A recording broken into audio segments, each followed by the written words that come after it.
So,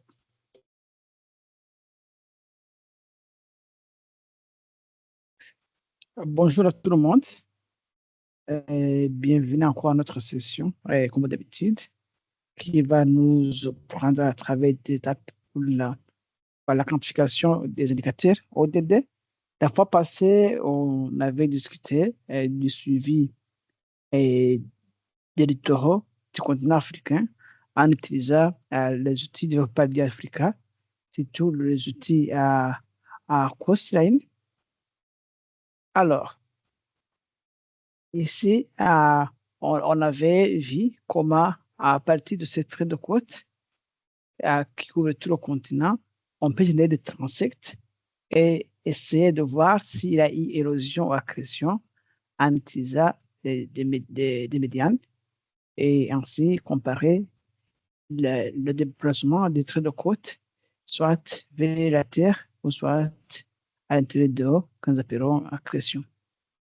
L'outil avait été développé avec l'équipe de centre de suivi écologique et on avait vu plusieurs cas d'application à travers le continent. Et si on va dans notre sandbox, on avait à montrer comment on peut combiner les images 7 et les images Sentinelle 2 et 1 pour, dans une méthodologie bien détaillée, là où on a l'image Sentinelle 2, c'est bon parce que la résolution est meilleure comparée à l'image Landsat. On prend l'image Sentinelle 2, s'il n'y a pas, on prend l'image Landsat, s'il n'y a pas, on prend l'image Sentinelle 1 et on va en arriver à une résolution, à un résultat qui combine les images Sentinelle et Landsat pour la détection de traits de côte. Alors, on avait pris quelques exemples et vous voyez comment on peut générer des traits de côte. On peut générer une série temporelle, année par année. Et enfin, on peut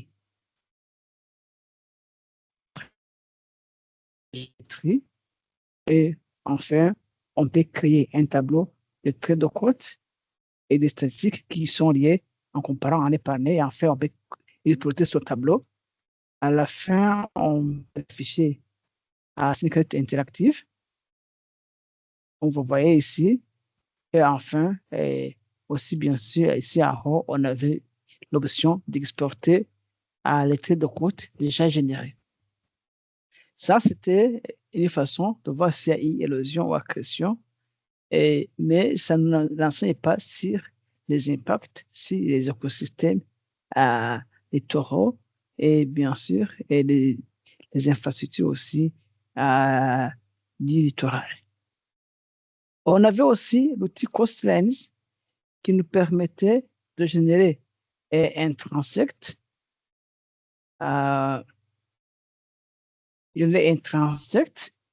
et de créer une ligne.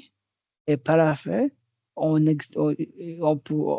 pourrait extraire automatiquement les traits de côte et ainsi, on aura à la fois les traits de côte, une ligne qui montre des traits de côte. Un peu, je vais voir. Si on veut explorer dans le fichier, alors on aurait un graphique qui montre des traits de côte, comme ça, qui montre des traits de côte, année par année. Et enfin, on aura un tableau en format Excel, format CSV, qui contient les statistiques là-dessus. Ainsi, on peut comprendre le numérique des traits de côte. Bien sûr, comme je vous ai dit, ça ne nous fait pas sur les impacts sur le développement et les ressources naturelles. Ici, on avait pris des cas d'application pour l'Égypte. Je n'ai pas pu lancer bien avant.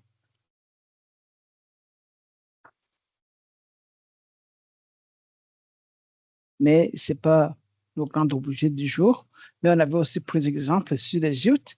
On a vu comment l'outil fonctionnait, même si on avait des traits de côte qui étaient tout à fait anormal et l'équipe d'Africa qui est scientifique est en travail là-dessus pour voir comment corriger ces anomalies.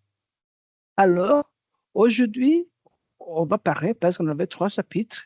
On avait le suivi des traits de côte, de l'érosion côtière.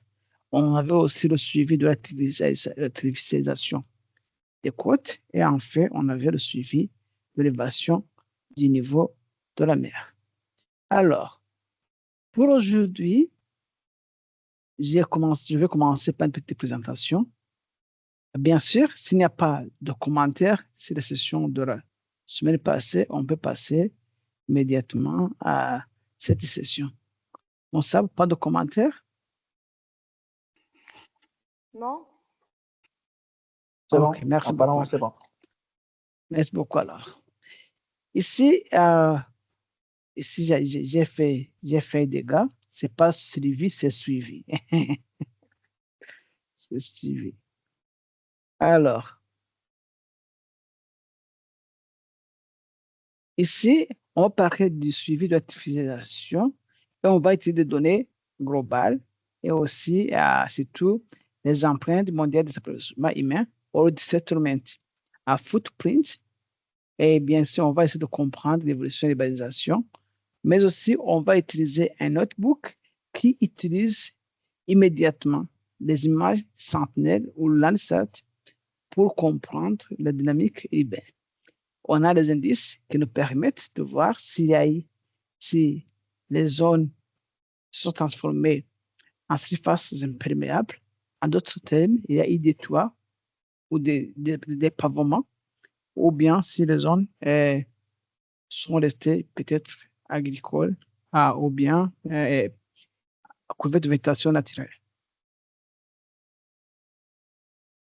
Alors, ici, je ne vais pas tarder parce que tout le monde connaît ce que nous faisons et que parmi nos secteurs, nous focalisons aussi au suivi de l'urbanisation.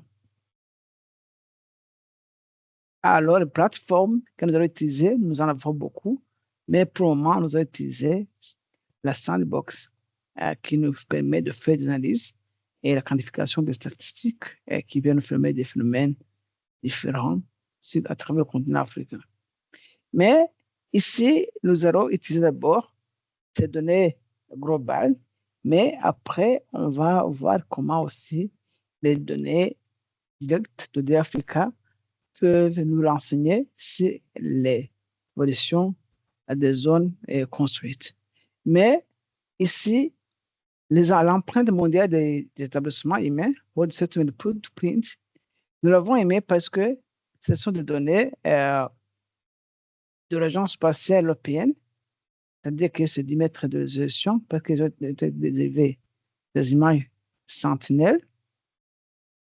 Alors, ici, le grand souci est qu'on a des données pour l'année 2015 à une résolution de 10 mètres, et bien sûr, couvrant une scène de 0,32 degrés.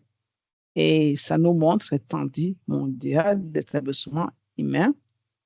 Et bien sûr, il y a une combinaison des images Sentinel-1, mais aussi des images Landsat 8, où on n'avait pas ces données radar Sentinel-1. Alors, pour 2019, la résolution est plus ou moins bonne parce qu'on a utilisé les images Sentinel-1 qui sont radar avec les images Sentinel-2 qui sont optiques, c'est-à-dire qu'on n'a pas eu contrainte au souci de la couverture nuageuse. Alors, ici, ces données, ça couvre 2015 et 2019. Et elles sont accessibles à travers la plateforme de Digital Africa. Mais sachant que toujours, nous avons besoin de quantifier les indicateurs pour le rapport 2024. C'est-à-dire que les données les plus récentes couvrent 2019, même si on dit que parce qu'on produit ces périodes d'à peu près 5 ans, il faudra qu'on ait d'autres données plus récentes dans le futur immédiat. Ici, on a toutes les étapes comment intégrer ces données d'empreintes d'établissements humains à travers la Sandbox d'Africa. Bien sûr, il faudra toujours nous connecter à notre équipe de données et par après charger l'application que nous disons WSF, ça veut dire World Settlement Footprint. Alors ici, on peut inspecter chaque donnée, ce que ça va, comment ça se ressemble. Et enfin, il faudra toujours spécifier notre zone d'étude. Ici, on avait l'exemple de Kumasi au Ghana. J'ai n'ai pas voulu définir les zones de la Tunisie. On va les définir ensemble et voir ce que ça va donner. Alors, ici, on peut charger ces données et bien sûr, enfin générer des cartes et des graphiques. Alors, ici, on ne va pas aller très loin. On peut comparer une année, si on peut venir comparer 2015 à 2019, parce que ce sont les seules données que nous avions. Mais ici, on peut voir sur graphique, on voit que notre ville, si on fait ce changement entre 2015 et 2019, elle a passé de 304 km² à 368 km², soit une augmentation de 56,8 km² dans une période de 5 ans. Ici, on peut produire une détection de changement qui nous montre les zones qui sont apparues en jaune en 2019. Et vous voyez que la ville s'est toujours expandue vers la périphérie. Et bien sûr, cela peut nous permettre d'informer des stratégies d'urbanisation pour un pays ou pour une région donnée. Bien sûr, nous tenons toujours en tête que ces données varient de 2015 à 2019. Ici, cet exemple de Kenya, bien sûr, ça montre comment les villes sont de ma Tanzanie. Ici, c'est Afrique du Sud, Johannesburg. Et ici, on peut dire que comme évolution, ces données ont été indexées sur du Africa, mais il faudra aussi savoir les interpréter parce que si on va utiliser l'indice IDC, ça va nous montrer les données qui sont moins fiables vers les données qui sont plus fiables. Du 6 qui est très bon vers 1 qui montre une qualité très faible. Alors, ici, on peut faire les mêmes, utiliser les évolutions, plein d'évolutions de population. Ici, on peut avoir une carte de ces données de population, une série temporaire, et on va voir que, comme vous voyez, la règle que nous trouvons est assez bonne. Et on peut aussi voir sur un graphique comment la population a évolué au cours du temps. Et bien sûr, cette population affecte l'artificialisation et on peut créer une carte d'animation qui montre comment les zones se sont artificialisées ou bien comment l'établissement et l'IBN se sont accrus au cours du temps. Mais sachez que ces limitations arrivent en 2015. C'est-à-dire qu'en exploitant ces données tout à fait globales, qui sont de bonne résolution, nous avons toujours l'imitation d'avoir un rapport qui répond à nos attentes, qui vise à quantifier l'artificialisation pour l'année 2024 ou bien, disons, 2023 et pour un seul rapport qui va informer l'évolution des surfaces et ça se fait des surfaces artificialisées en Tunisie. Ici, on peut faire c'est le cas d'Addis Abeba, on voit que comment la population ou bien l'urbanisation s'est expandue c'est plus de 30 ans et on voit comment la surface a évolué au cours du temps. Ici, on peut dire que ces empreintes mondiales de peuplement 2015, c'était masse binaire d'une résolution de 10 mètres qui décrit l'étendue de condensation mondiale de 2015 qui a été produite en combinant les images Sentinelle 1 qui sont radar avec les images Sentinelle-8 qui sont optiques. Pour 2019, on a combiné les images Sentinelle 1 et les images Sentinelle 2 alors que cette évolution de l'empreinte des développement humain dans le monde, ça, pour y arriver, on a traité plus de 7 millions d'images de satellites. Landsat collecté de 2095 à 2015. Et bien sûr, on a tendance à actualiser ces données. Vous voyez que ces données globales ne vont pas répondre à nos attentes. Mais aussi, on peut détecter des changements urbains en utilisant les plateformes d'Afrique. J'ai présenté les premières données parce que je sais qu'elles peuvent être nécessaires quand on explore l'urbanisation, l'artificialisation à long terme.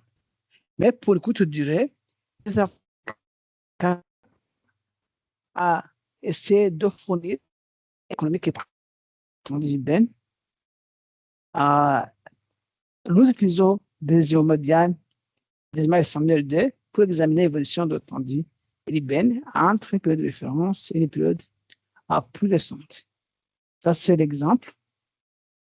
Ici, je vais partager le lien après. Alors, pour détecter le changement des zones urbaines, la plateforme de Diafrica va utiliser ce que nous appelons indice normalisé amélioré de surface imperméable et NDISI, qui est un proxy de validation qui a été récemment développé par Chen et son équipe, qui combine des indices d'eau par différents normalisés et des rayons et des bandes qu'on va voir ici en bas. Et bien sûr, cet indice varie de -1 à +1. Et voilà la formule. Bien sûr, ajouter l'apport des zones aquatiques va nous permettre de les masquer parce qu'ils ne peuvent jamais être aquatiques et artificialisés. Et on a des étapes à suivre, comme le chargement des images sentinelles, comme le calcul de l'indice, comme déterminer le seuil et ainsi comme comparer les années, l'évolution de la dynamique urbaine pour plusieurs années. Ça, c'est l'exemple entre cette approche. Ça, c'est l'exemple de la ville de Gulu en Ouganda. On est parti de l'image Sentinelle 2, 10 mètres de résolution. Et ce qu'on a fait, on a vu qu'en 2017, on avait 13,3 km², alors que la ville s'est accrue à 28,47 km². Et enfin, on peut produire une carte de changement. Ici, il y a toujours un débat. Pourquoi vous dites qu'il y a eu une diminution des zones urbaines? Ici, on a trouvé que tout ça peut être des bruits d'un nuage ou bien que ce sont des zones qui étaient avant plus ou moins asphaltées, c'est tout auprès des routes et on a des végétations. Alors, on va dire que c'est le plus urbain. Et mais plus on est content que ce soit un petit nombre de pixels qu'on peut même masquer si on veut améliorer le résultat. Ça, c'est l'exemple de la veille de Stuart au Ghana. Vous voyez comment la veille s'est accrue à peu près à 5, 3 ans. La veille de commencer au Ghana qui s'est accrue d'à peu près à, à 150, si je ne me trompe pas, kilomètres carrés. C'est près de 2 ans, de 4 ans. La veille de Harare, si vous comparez année 2017 à année 2020, vous voyez comment ces parties de l'Est et du Nord sont rivalisées au cours du temps. Ici, on peut voir à Gaborone, au Botswana, comment l'évolution s'est faite. Et vous voyez que ce lac était considéré comme zone urbaine parce que c'était un peu pollué. Et par après, on a vu que en faisant la différence, on a vu que cette image ne montrait pas le lac clairement, alors que cette image montre le lac clairement. Donc, vous voyez que c'était plus ou moins urbain ici, et ce n'est plus urbain quand on fait ce changement. Mais sur des erreurs qu'on peut rectifier. Alors, cas de Nairobi, n'est pas trop accru, à peu près 20 km, c'est une période de 400. Johannesburg, vous voyez. Et on peut faire une comparaison aussi des indices à d'urbanisation qui nous permet le mieux de déterminer les zones urbanisées. Alors, en comparant ces indices, on pourrait dire, si on avait comparé 3 indices, l'indice de surface numérique par différence normalisée, l'indice de surface numérique par différence normalisée améliorée, Inest Normal Difference Behavior Service Index, et l'indice de surface artificielle Artificial Surface Index ASI. Ici, comme vous voyez, on peut voir parmi ces indices, parce que voilà les images de vraies couleurs, chaque indice, si on essaie de comparer avec les données globales, on voit que le premier indice montre beaucoup de fausses positifs. La deuxième indice montre plus de fausses négatives, alors que le troisième indice montre plus ou moins un équilibre entre ces fausses et ces vrais indices, ces vrais positifs. Alors, c'est-à-dire que ces faux négatifs, c'est fausses positifs. C'est-à-dire que même si nous utilisons les indices, nous devons toujours savoir quel indice qui est plus approprié pour une région, c'est le type de données que nous avons. Bien sûr, ici, c'est une question de formation en ligne et ainsi de suite. En fait,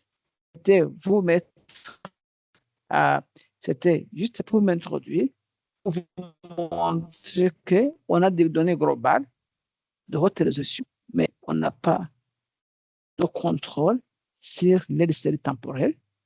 Nous autres, nous avons des données propres à nous qu'on peut utiliser et des algorithmes déjà prédéveloppés, mais toujours on a des limitations à interpréter les processus que nous avons utilisés et à valider avec l'expérience du terrain pour ne pas confondre différents phénomènes.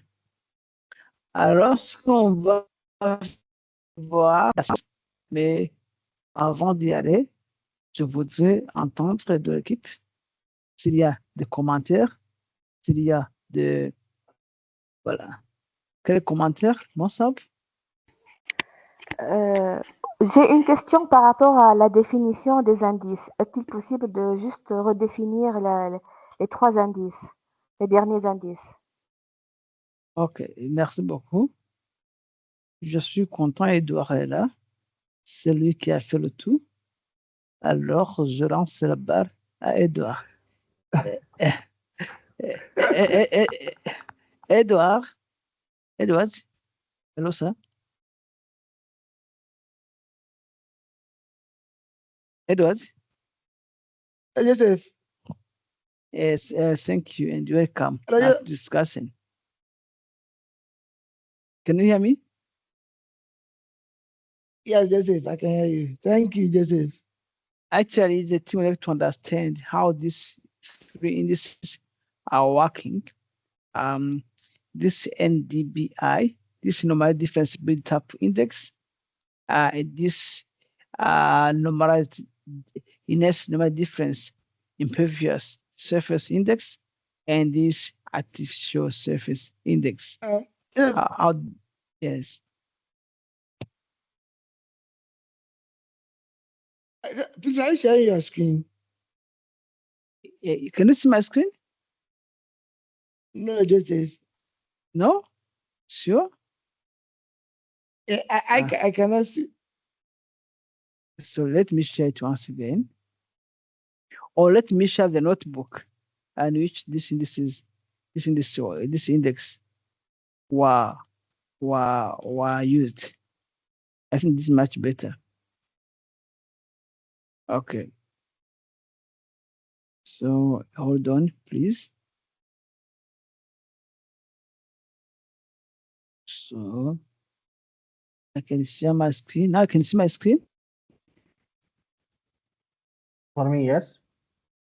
Edward, can you see my screen? No, let me give it some time. Okay, I can see it now. So because it's you and the team that developed this notebook on urbanization index comparison, I hope you can tell the team why this comparison, how do those indices work? Oh, okay.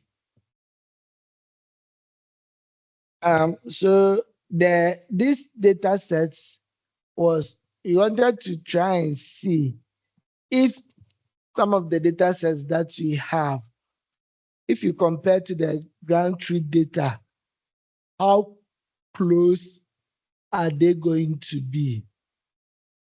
So these indices that we have here will actually help us to identify developed areas, urban areas, like the built up areas across a particular region or at a particular place at a time. So one of the things that this notebook is going to help us are, we are going to identify if a place has been expanding or it has been the same throughout. And using these indices, the normalized difference build-up indices can help us identify buildings on the ground. Enhanced normalized impervious surface indices can also help us identify buildings. Then artificial surface index also help us to do the same thing. But these indices uses different bands. So the output of it will actually let us see which ones are built up areas and which ones are not. And once we get the results from these individual indices, then we compare them to the global human settlement product, which has already been built for a particular area from through to 2020 to 2014. So what you do is you calculate the indices using the NDBI, the NDC, and the ASI to just give us the built-up areas. Then once we get the built-up areas for these indices, we compare them to the ground truth data. That's the global watch one, and see which of these indices performs better for the study area.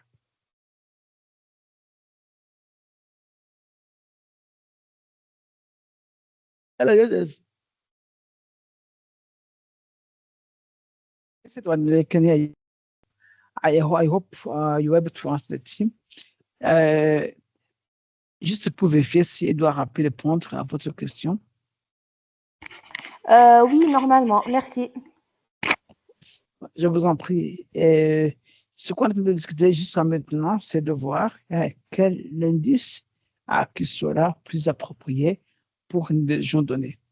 C'est pourquoi on va lancer et je vais comparer et voir quel indice qui est approprié pour l'Égypte et pourquoi un indice peut être mieux approprié. Alors, ce sera toujours à 90, ne se peut pas de la même façon. Alors, si on vers nos notebooks, ici, vous avez montré, Joseph, on ne voit pas l'écran j'avais que... commencé Joseph, Sorry, Joseph. à We can still see your team les screen. données. Oh, pas l'écran, oui.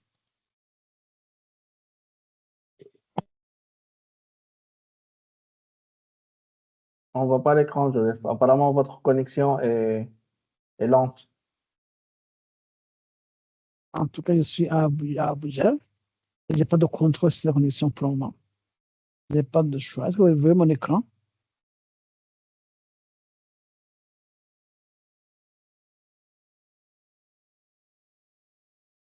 Can you see my screen? Non.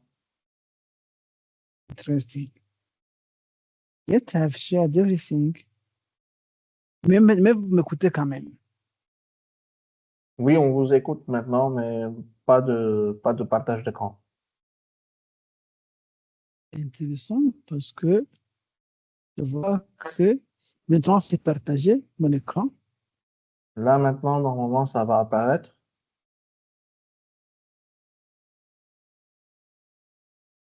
Je suis désolé. Là, ça, c'est bon. Merci beaucoup. En vrai, je suis à Abuja, à Nigeria, et j'avais une grosse déconnexion. Et pour moi, il m'a fallu bouger vers un milieu où on me disait que la connexion était assez forte. J'espère que ça va.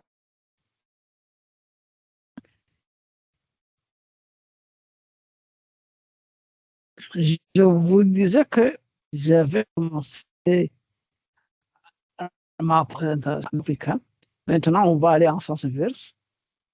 On va commencer par d'Africa. Nous avons vu que c'est plus ou moins robuste. Et enfin, aller en montant vers les données globales. Ici, nous allons utiliser un notebook de d'Africa qui nous montre la détection de changement pour le suivant de la dynamique IBM.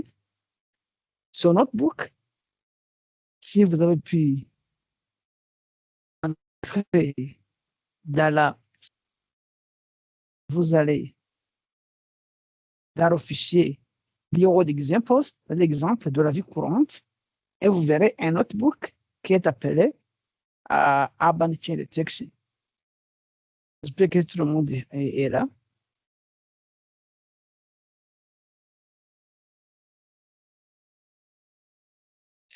Est-ce que tout le monde est là? Que nous puissions aller ensemble. Oui. Ok, merci beaucoup. C'est gentil. Alors, ce notebook qui va nous parler de la de changement dans des zones urbaines, il va utiliser les images Sentinel-2. Si nous considérons notre objectif principal de l'utilisation dans l'année 2023-2024, je pense que ce notebook est assez suffisant. Et c'est que ces images, ces géométries Sentinel-2, c'est des mosaïques sans nuages qui couvrent tout le continent. La façon de mosaïque, c'est que nous masquons des surfaces nuageuses, des pixels nuageuses, et par après, ce que nous faisons, nous les remplaçons par des valeurs des pixels nuageuses de la période la plus proche. Alors, ici, on ne masse toujours pas la problématique. Alors, vu comment nos vies accroissent, il faudra développer des outils robustes qui nous permettent de suivre les étendues ou la direction de ces changements ou de cette évolution urbaine. Et bien sûr, ça nous permettrait d'optimiser les zones habitées, les infrastructures de transport, les infrastructures sociales, les utilités, et ainsi de suite. C'est pourquoi ici, on a essayé de quantifier, de cartographier ce changement de la dynamique urbaine. Alors, pour le planning, on va faire surtout les prédictions de changement pour les périodes antérieures, mais aussi il faudra faire des prédictions pour le futur. Notre outil va se limiter à cette prédiction de changement pour les années antérieures et par après, on pourra passer aux prédictions dans le futur, qui sera d'ailleurs la direction de tout de plateformes de Africa. Jusqu'à maintenant, nous nous contentons d'explorer les changements dans le passé. Bien sûr, il faudra changer le paquet, comme Edouard l'avait dit et fait la fois passée. Je lui donne encore du temps pour qu'il puisse expliquer à l'équipe comment ces paquets et ces applications, ces librairies aussi fonctionnent, à quelle heure de chaque paquet, de chaque fonction ou de chaque librairie Python dans notre notebook. Edward, if you're still around, that's the floor is yours to explain how these packages and applications work. Thank you. Okay, Joseph. So the first line of packages, so the import data cube actually helps us to set the connection between the Jupyter Notebook and the data sets that is available on the platform. The NumPy, XArray, and GeoPandas are tools that can actually help us to manipulate the data sets. Because the data set that we load is an XArray, we need the XArray, the NumPy, and the GeoPandas to be able to manipulate them. The Matplotlib will help us to be able to visualize our results, either by visualizing the area of interest, or if you want to plot it in 2D array, we can use the Matplotlib to do it. So the Matplotlib, the patches help us to call the colors that you want to use, so the actual color. So if you want to call green color, the patches package can help you call green color and use it. Listed color maps help us to define our own color scheme for the area that you want to work with.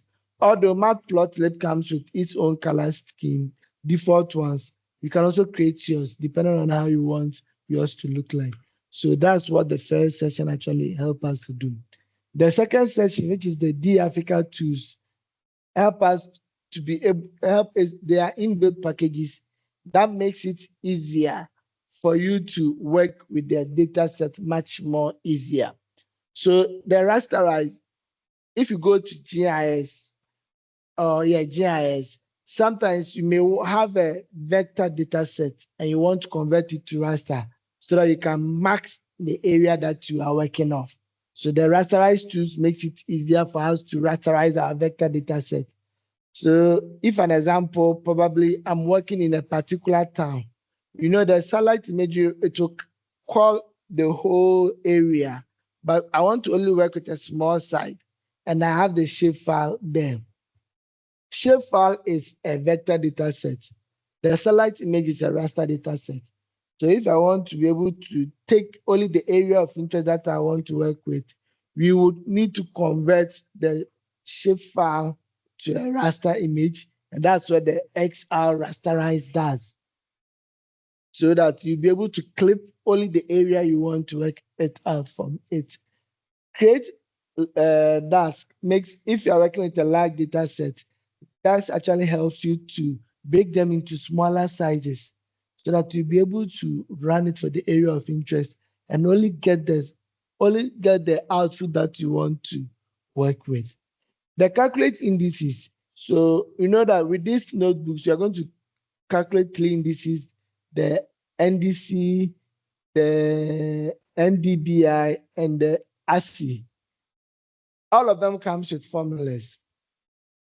But how can we write the formulas? It's going to be a long procedure. So calculate indices, when you call the calculate indices, you call the indices that you want to work with, then it will do the calculation for you on the fly without worrying yourself going to look for the formula and come to write it down.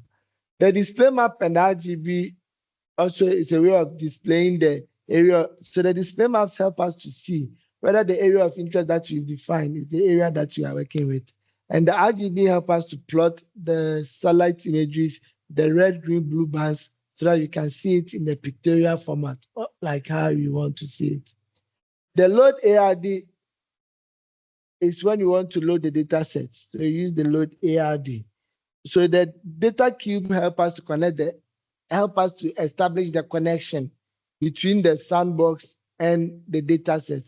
But rather than to establish the connection, how do we now call the data set to the sandbox to work with it? So that's where the load ARD comes in.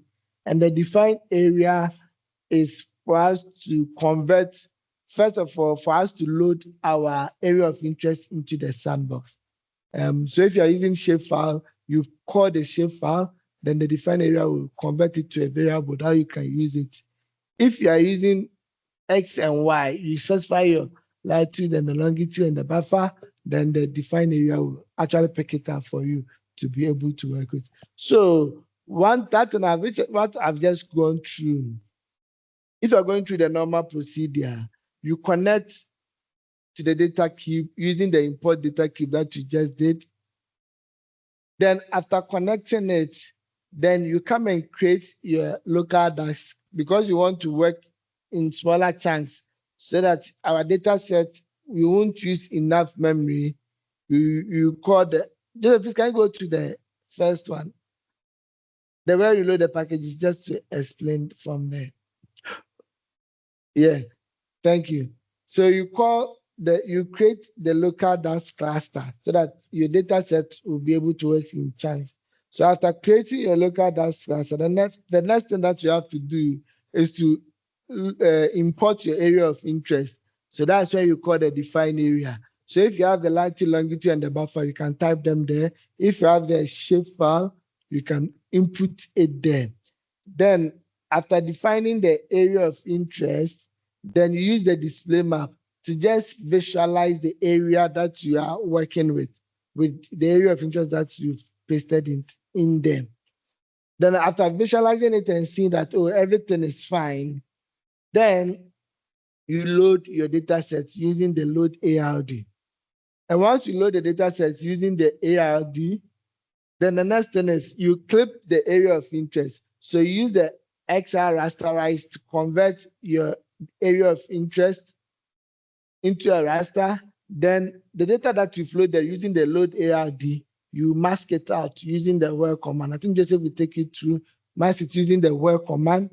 Then after masking it out, then the next thing is to use the calculate indices to calculate your indices or the area of interest. Then the rest will be right now. Once you have done a calculation of the interest, then the rest will be manipulation of the data, whereby you can use the X array, the pandas to be doing all those things. Okay, Joseph, please, the hands is up. Someone has raised his hands. Yes, it's me, Edward. Thank you for explaining this. I just have a question. When the user creates this local DAS cluster, so far, like what kind of parameters are there, in terms of memory? What's the default size that this cluster is going to grab? How much does it need? And what's the recommended size in gigabytes or megabytes or whatever other parameters? Could you give us some more details on this, please? Okay, so for the local dark size, it will look at your memory. So by default, we give you 16 gigabytes of RAM, 2 cores, or 32 gigabytes of RAM, 32 gigabytes of RAM, 4 cores. So the DAS cluster will look at the memory by default, then automatically allocate some of the memory for it. So depending on the size that you are going to use, depending on the data set that you are going to use, the DAS will look at the data set, then develop the chunks around it. By default, when you are creating the DAS, what you can do right now for the sandbox is you can tell him the amount of space, amount of memory that he shouldn't use. So you can tell him that, okay, you can tell the system that don't use 4 gig. So maybe if you are using the 16 gigabyte of RAM, you can just tell him that take 4 gig out. So right now, 60 minus 4 will be 12. So they tell the DAS that right now the 12 gig is available for you. So that's what the DAS can be. DAS will be able to. So that's the only parameter the DAS here accept. So you have the spare memory where you tell DAS that, okay, I have 32 gigabyte of memory available, but I just want you to use 4 gigabytes. So if you want the DAS to use 4 gigabytes of memory, that means you're going to tell him that you want him to specify 20. So you specify the spare memory to be 28. But if you don't specify anything, by default, it will just look at your memory, then it will just deduct 2 gigabytes out of it. So that the 2 gigabytes is the default one, to just take the 2 out of it, then the rest will be used. I don't know if made it clear. Yeah, that's yes, it is, to me it is clear. I hope that it's also clear to everybody. And one more thing, like what you described here assumes that we run these notebooks on a local machine that we have, correct? So no, it's on the cloud server. On the cloud Not server, on- but yeah. the sandbox has I think 2 or 4 gigabytes of RAM, right? That's No, what it that's has what the 16. notebook is getting. 16. It has, Oh, yeah, you it have has 60. Okay. So currently, I think, so what Joseph is using now is the 32 gig. If you look at the 32 gig, top, yeah. if you look at the top right, he's using the 32, Yes. which is 4 But, cores. Yes. Well, what confused me, because the name of the function says create local DAS cluster, but because I'm in a remote session, I have no idea now what that local means, whether it's my machine or it's inside the server. Obviously, Okay. it's inside the server. Yeah, Yes. that was a bit tricky. The name doesn't like, because when Sorry. you say local, now when you say local, I'm thinking like, how does this really work? Because I have to be on my local machine to run a local cluster. Because Yeah, it's true. It's very confusing. Well noted. You make that amendment so that it won't you won't confuse people. Yeah, maybe the import could be changed, say create local cluster as create cluster, and then it becomes create an alias on import, and that will Oh, be okay. fixing all the just an alias will fix all the trouble. Oh, okay. Then yeah, that would be great. You use the alliance. Thanks for that. That would be great. Okay. Yeah, I really appreciate that comment. All right. Now, because these are tricky things, and many people who come to notebooks, it's not necessarily like some of them don't necessarily have knowledge on parallelization, chunking of multidimensional data set. Those are very complex things that always depend on the data. And I would also want to discuss another very important thing, in my opinion. Can we go back to the imports? There's this area of interest, right? Function that you have there. Joseph, could you move the code, the notebook, a little bit to the top? Hello, Joseph. Up. Yes, which cell? The cell one. I'm not cell. No, to I'm the not imports. cell one. To the import. Yeah. There is this area of interest. So I would like to hear your recommendation, Edward, on because on how can users, how can we compute, like if you have any advice on how can we compute quickly, more or less, or estimate the size of the data inside the bounding box, because I assume define area would do something with the bounding box, which is an extent in projection system, but also it depends on the resolution of the data and it depends on the data type, 1 byte, 2 byte, 4 bytes data. And just as if you have any advice on this one, because in my opinion, that is also linked to the cluster size, as the area, user needs to be somehow aware that this is my area, and I can expect, because I use this area, I can expect probably to have these big data sets in this area, meaning one band only.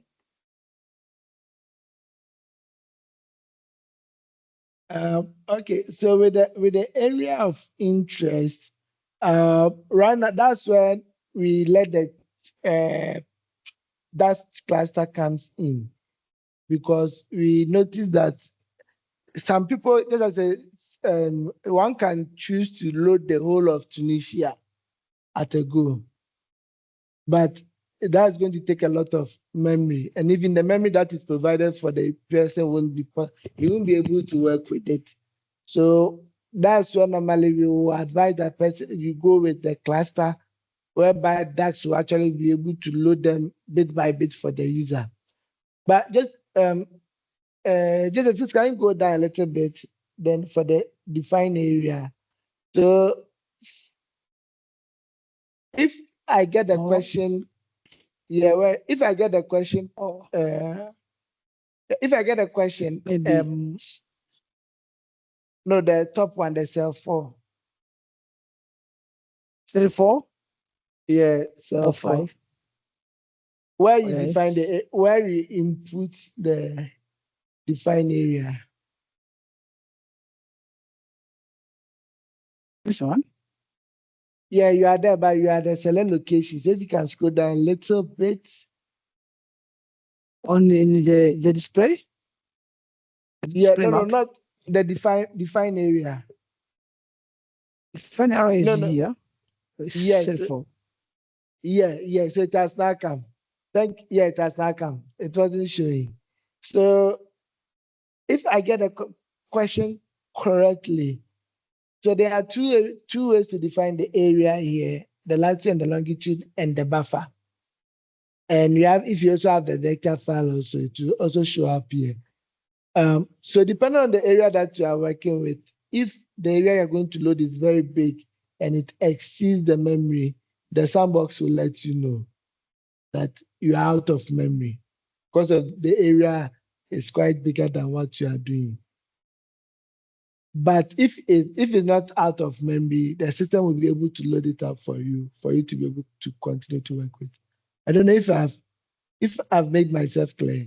I don't know if it's...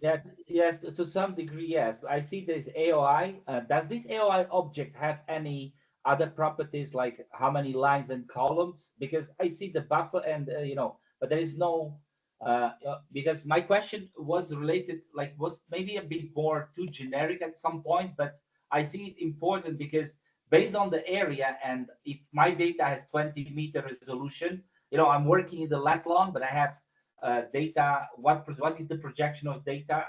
I can see here that the geometry is in latitude longitude, but the rasters, there's a question whether they are in latitude longitude.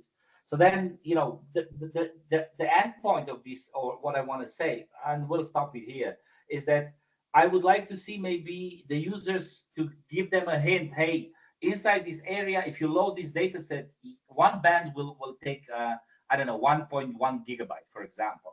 So just to give them an idea of the memory requirements for one band only, because many people, don't think in these terms, But I know for sure that when you load an area like you did with the buffer, it's nice. If I have 20-meter Sentinel data or 30 meters, okay, that already in NumPy it's easy to just multiply dimensions with the byte depth and get the size of an array, for example. Okay. Occupies in memory. Yeah. Yeah. Okay. I've gotten that. Okay. Yeah. That would be a great additional add-on to it, so that it also helps the user not to overuse his or her memory. So that's exactly great. exactly like if a user wants to load 10 and you tell him, hey, like your area is of this with this resolution, you're occupying 1.2 gigabyte in RAM actually, because it's not actually necessarily clear to you you know, many people have 64 gigabytes of RAM on their computer, never concerned with loading an area. But if you load an area and then you know, it has 1 gigabyte and you load 16 bands, well, that becomes different story. Yeah, you know. Yeah, But of yeah. course, that will save you there, right? Because it takes over some of that load and does this chunking and makes sure that it doesn't load all the data in memory. But in general, I was saying that it would be good maybe to have this kind of node there. Okay. Yeah, that's actually a great additional to it. Thank you. You work on it, and very soon you will see that changes also showing there. All right, thank you. I think we can continue. Yeah, thank you for these comments also. They were very productive. Thank you, Joel, for the nice discussions. So this is the feedback we like to improve the products and services we are giving to our people. Ok, si je veux le tourner en français, Edouard vous a pris à travers les fonctions et les paquets de fonctions pour cette analyse. Alors, pour qu'on puisse aller ensemble, vous voyez que les scellés sont déjà exécutés. Ce qu'on va faire, on va aller au noyau, on va dire démarrer le noyau et effacer toutes les sorties. En faisant ainsi, mon internet n'est pas assez rapide.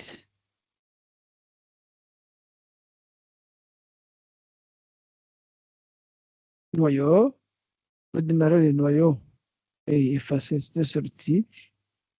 Pour voir si ça ne fonctionne pas, mon internet n'est pas assez rapide. Alors, vous pouvez redémarrer le noyau et effacer toutes les sorties.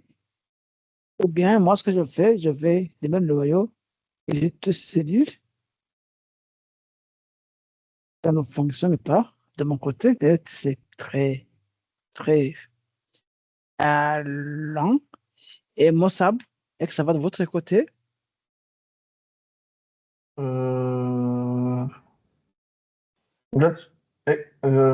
Je redémarre le noyau et j'exécute, Joseph. Oui, et il fait toutes les cellules. Ok.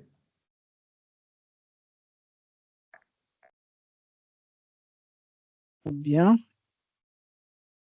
let me refresh. Initialise ma sandbox.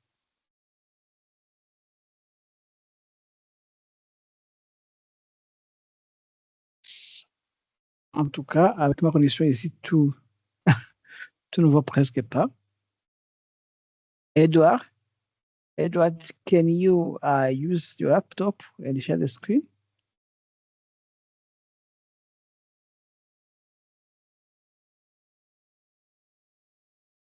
A minute, just let me check. Let me check from my side and see. A minute. Check from your side.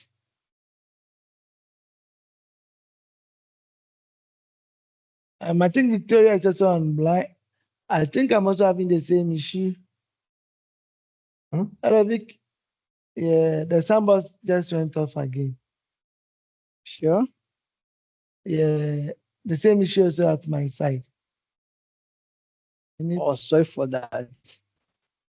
A minute, I'm coming. I'm able to load the sandbox. No, I'm not able. I'm getting blank space, just as Joseph is also getting blank. Like it was working previously, and when I just refresh it now, like actually, before the meeting, I was using it, so I don't know what happens. I thought this my network it's not reliable today. It's working please from my refresh it side. again. Please refresh it again. Let's see. Okay, I'm refreshing it.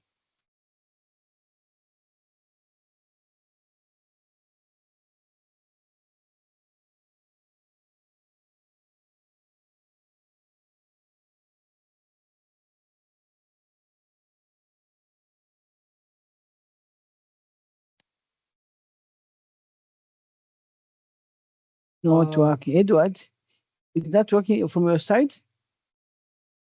Hold on. What is happening? This.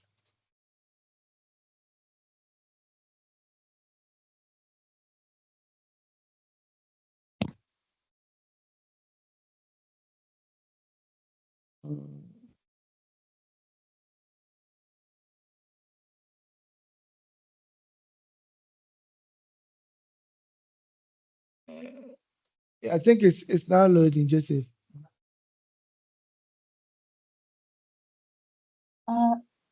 Have you refreshed again?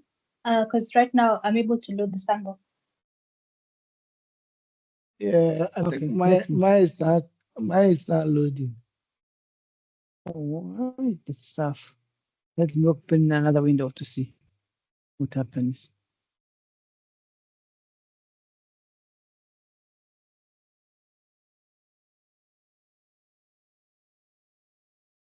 Oh.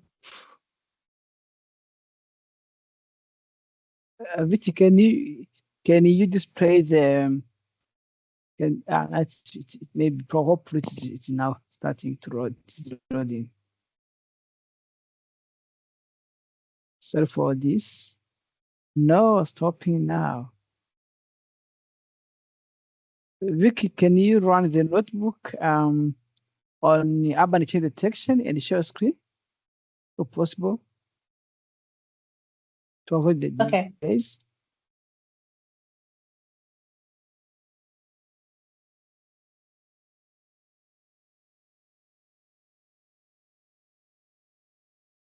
Yeah, just joining. Yes, then you can share screen.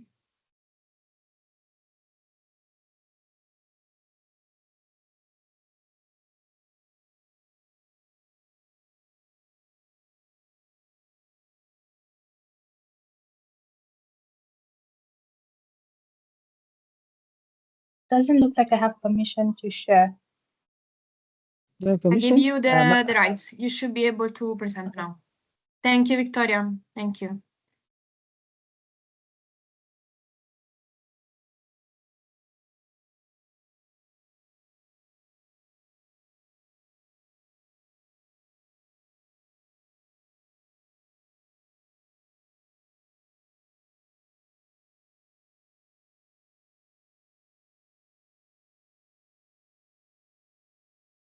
Okay, just give it a few minutes. I had to restart my sandbox.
Not that quick for side 2.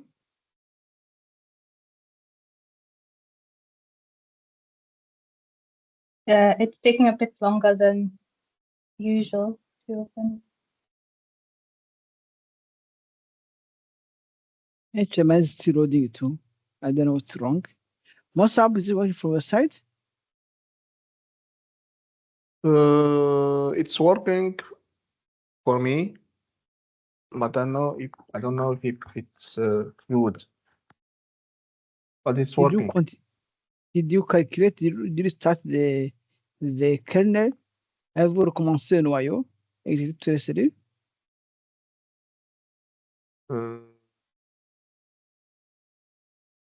I restarted it already, and it finished the work. I don't know if I need to restart Yes, it again.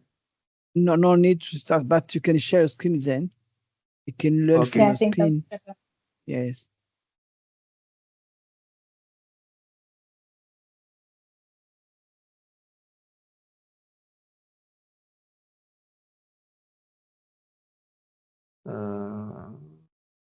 Just a moment. Let's try. Okay, did you see it? Do you see it? What? Yes, you can see it. Can you please increase the size of the window?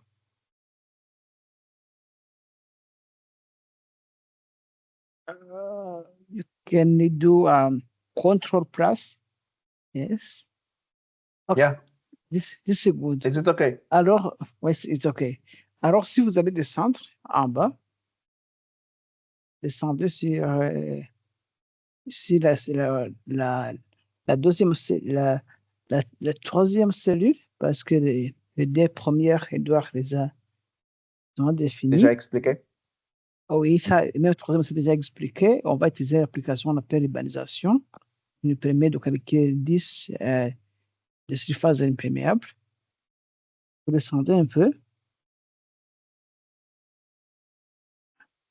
Comme Edouard a discuté, oui, comme Edouard a discuté avec Guillaume, c'est-à-dire que ici, pour définir la zone d'étude, ici, on a préféré utiliser une méthode tout à fait classique qui nous permet de définir la limite de notre zone des coordonnées géographiques.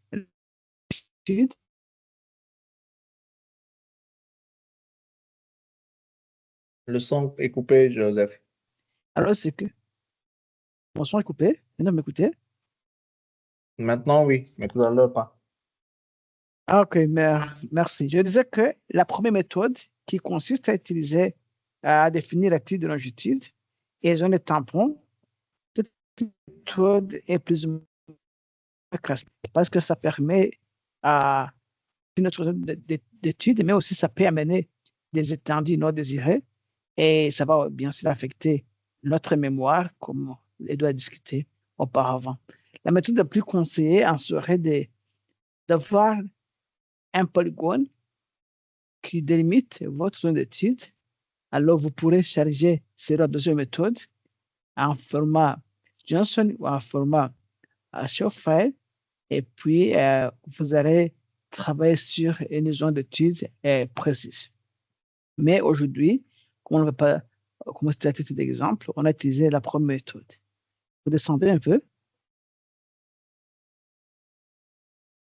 Alors, comme vous voyez, sur cette interactive, on a affiché notre zone d'étude. Ça, c'est la ville de Fidoisé au Ghana. Edouard a préféré travailler sur sa région natale. Mais maintenant, on va essayer de définir l'autre région de la Tunisie pour notre zone d'étude. Alors, on descend un peu.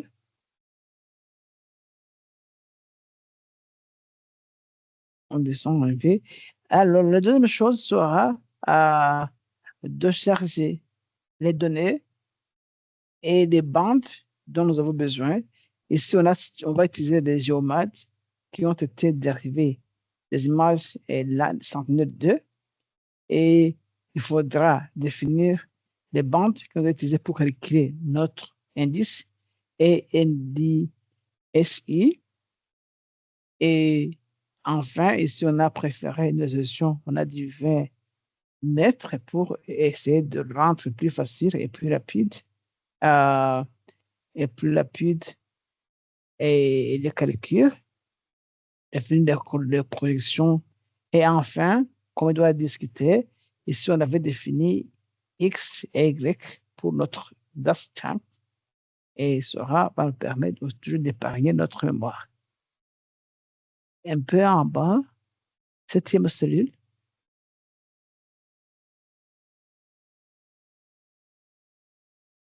Moussab.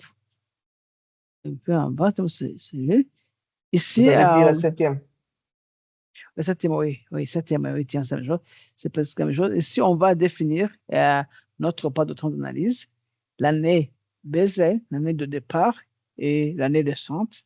Ici, on avait comparé l'année 2017 à l'année 2020, mais sachant que pour le moment, dans notre base de données, on a les géomades qui partent de l'année 2017 à l'année 2023 parce que les géomades se calculent en combinant les images des séries temporelles de l'année passée.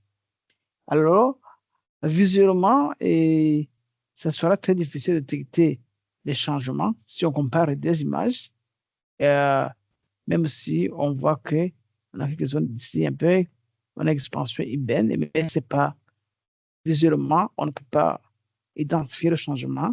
C'est pourquoi on va utiliser ce proxy comme indice pour voir les surfaces qui ont été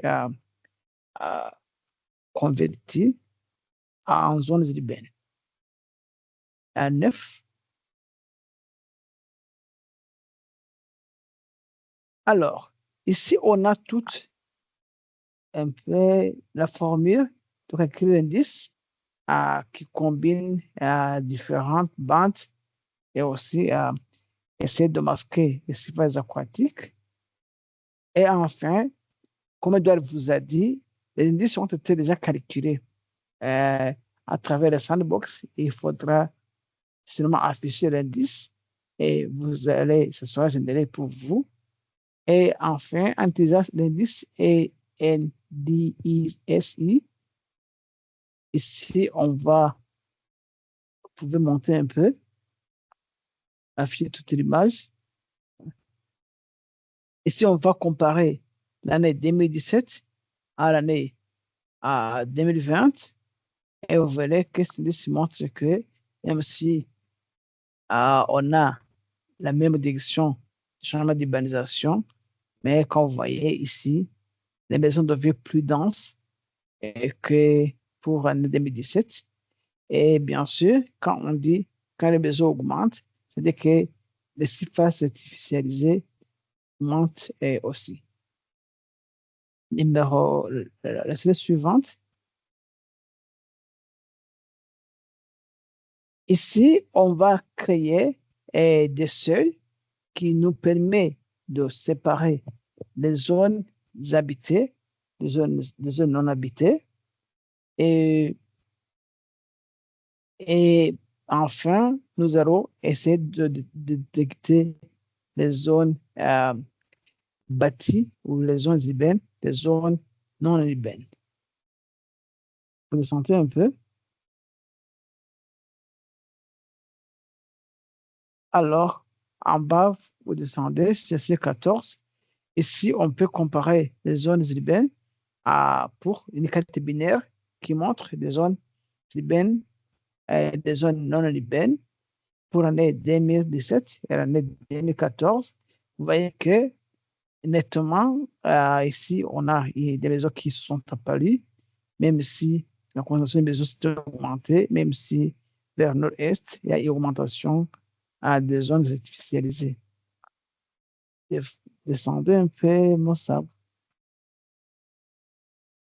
s'il vous plaît. Donc, la cellule 15. Oui, c'est 15. C'est 15, ça sera de convertir la valeur de pixels en valeur à unité de surface.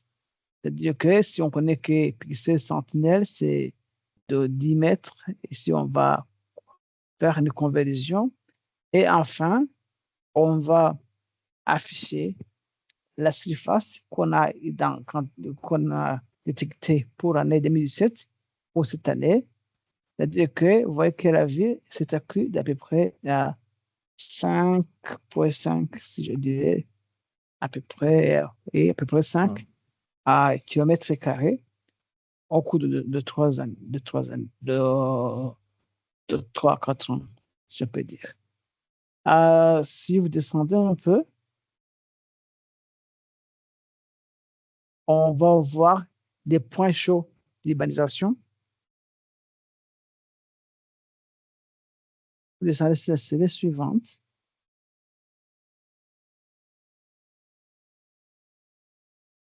C'est là où je descends, Joseph. c'est les suivantes. Urban Hotspots, ou bien ça s'affiche un peu tard. Alors, si on peut faire une règle de détection de changement, il y a OS carte ici, alors qui montre des zones urbaines en gris qui sont toujours restées urbaines, des urbaines qui se font toujours vers la périphérie. Ici, on va dire, je pense que c'est, comme je vous ai dit au commencement, ce sont des erreurs dues à la communauté nuageuse ou bien aux zones qui étaient plus ou moins à terre nue et maintenant il y a la végétation. Et ici, on a tendance à interpréter comme des surfaces où il y a eu une disparition des maisons ou des crins et des bains. Alors, ça, à travers ce notebook, vous voyez qu'il faut quantifier pour une région et dire s'il y a eu, si peut-être ce sont pour des régions côtières, si on connaît une niveau côtière, comment ça affecte ces côtes, comment les maisons se suspendent autour de ces côtes, mais aussi, on va aussi voir comment on peut le faire en utilisant les données radar ou en utilisant la comparaison de plusieurs index ou en synthétisant des données globales. Mais je voudrais d'abord entendre de vous quelques commentaires, si c'est sur notebook, si ça peut être utile pour informer les statistiques sur la dynamique caribéenne dans votre pays.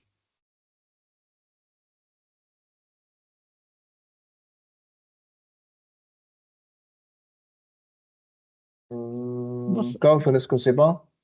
Oui, bien sûr que c'est important de voir, et les images sont parlantes, surtout pour les décideurs, parce que la légende, elle est claire et la différence, elle est vraiment remarquable.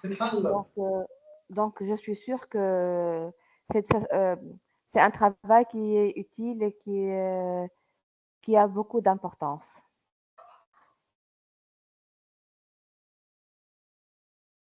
Ok, merci beaucoup. En fait, c'est pour le moment, avec ce notebook, chez moi, ça ne fonctionne plus. Ma connexion, ça ne va pas. Alors, avec ces notebooks, je vous demanderai peut-être de lancer la même analyse en utilisant une zone ou bien une ville littorale de la Tunisie, une ville côtière, si je peux dire, de la Tunisie. Et on va voir une ville que vous connaissez et vous pensez qu'elle a eu une expansion un peu considérable entre 2017 et 2024, c'est ce données que nous utilisons. Et nous voici, cet outil est variable pour votre région. J'ai juste une question, s'il vous plaît, par rapport au déclin. Quand les zones en bleu. Donc, l'analyse a montré que la réflectance, c'est plus de l'urbain, c'est un milieu naturel ou autre chose? En tout cas, c'est ce que je vais remarquer, même quand je vous montrais l'exemple dans ma présentation pour la Botswana, vous voyez, on avait un lac qui était avant pollué et ça semblait un peu gris. Alors, la réflectance, c'était comme une zone asphaltée. C'était considéré comme zone artificialisée avant, mais quand on arrive l'année de comparaison, c'était pas zone, le lac était clair, c'était considéré comme zone non artificialisée, comme zone naturelle ou aquatique. C'est pourquoi je disais que toujours quand on a essayé d'interpréter, on avait vu que là où il y avait eu peut-être terre nue et par après, il y avait des végétations pour l'année de comparaison, on voit que ça devient comme des crins des zones urbaines. Ce que je vais conseiller à notre équipe scientifique, c'est que peut-être il faudra ou bien masquer ces zones, ou bien mettre les jantes, ou bien commentaire qu'il faudra valider ces zones sur le terrain parce que si la comparaison géographique, on ne montre pas des zones urbaines et des zones non urbaines et aussi des zones qui sont disparues. Voilà, c'est ça, ma compréhension, mais l'équipe scientifique est là. Je vais demander à l'équipe, Vicky, why do you think this urban design is appearing on these graphs? Because to have this urban decline.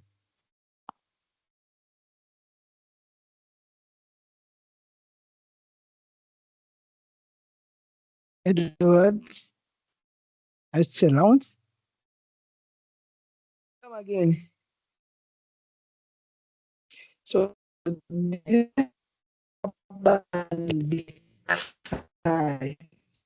this Joseph, your line is reason behind breaking.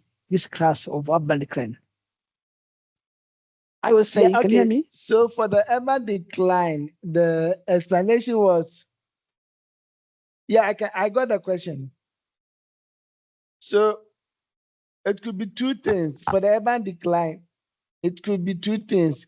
It could be that right now, previously, they've started growing trees. So which is probably covering most of the buildings around those areas.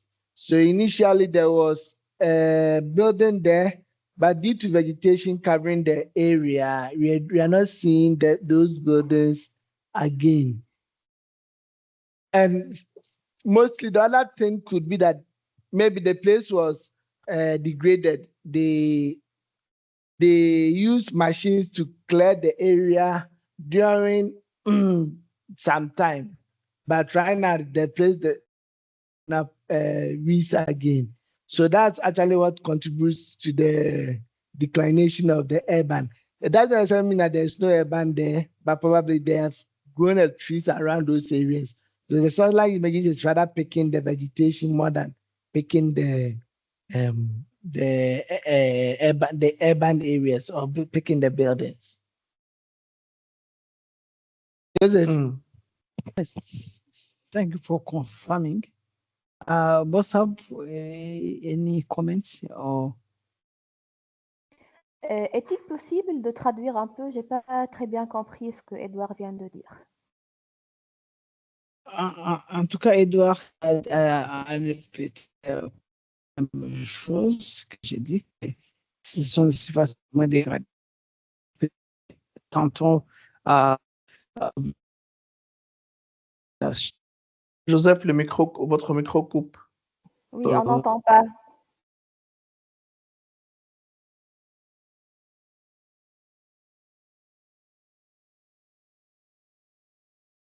Joseph.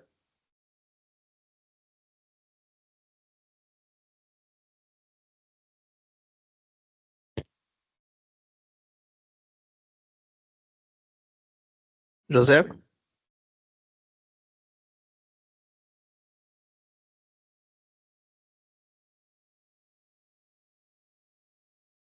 Est-ce que quelqu'un m'entend? Je crois que je ne sais pas si c'est Oui. moi. Oui, je t'entends. Sorry, Victoria or Edward, maybe you can call Joseph saying that he's not in the meeting anymore. If you can do it, it would be great.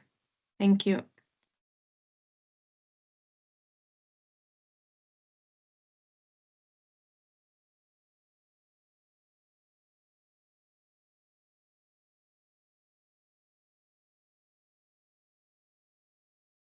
I think Joseph is back. Hello, Joseph.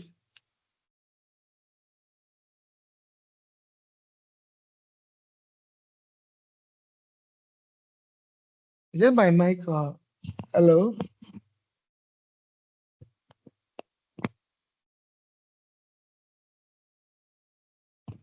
Hello, please. Am I audible? Yes, Edward, we can hear you. Oh, okay. Okay. I still don't hear Joseph. Yeah, he just sent me a message that his network is slow, which is he's not able to connect, failing to connect. A Okay. minute. Center Finance.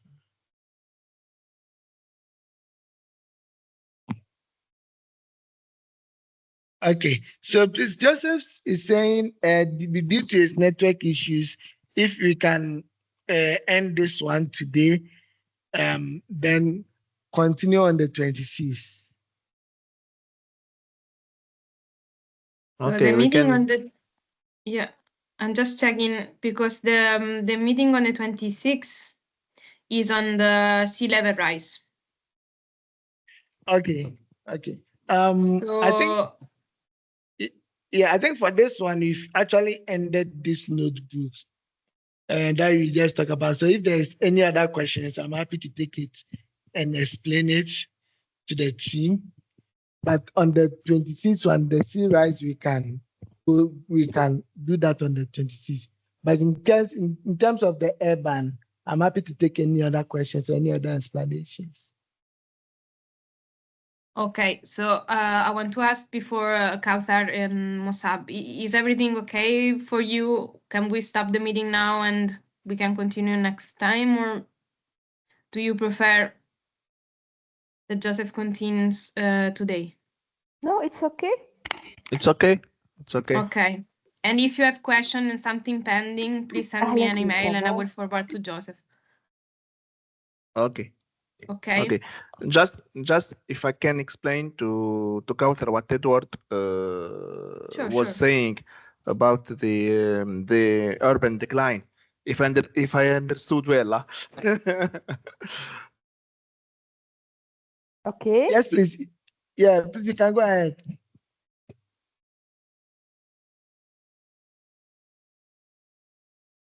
Musab, if you're speaking, you're muted.